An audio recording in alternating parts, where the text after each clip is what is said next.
Russian President Vladimir Putin said his forces launched an attack that destroyed the largest power generating plant in the Kyiv region in retaliation for assaults against his own country's energy sector. Putin insisted that Russia was obliged to launch strikes on Ukrainian energy sites. The repeated attacks on civilian power stations have sparked outrage from Ukraine's allies. Speaking to Belarusian President Alexander Lukashenko, President Putin argued that the attacks were only in response to Kyiv's attacks on Russian targets. Unfortunately, we recently witnessed a series of strikes on our energy facilities and were forced to respond, Putin said in televised remarks during a meeting with Belarusian President Alexander Lukashenko. While talking to his long-term ally, Putin said Moscow was ready for dialogue on Ukraine but would not have any positions foisted upon it.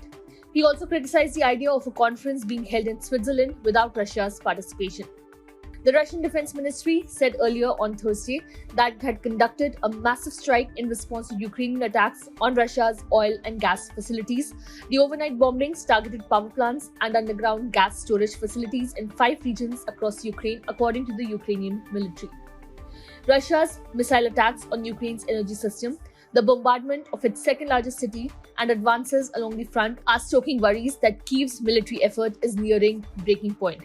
A dire shortage of ammunition and manpower along the 1,200-kilometer front and gaps in air defense show that Ukraine is at its most fragile moment in more than 2 years of war, according to Western officials with knowledge of the situation.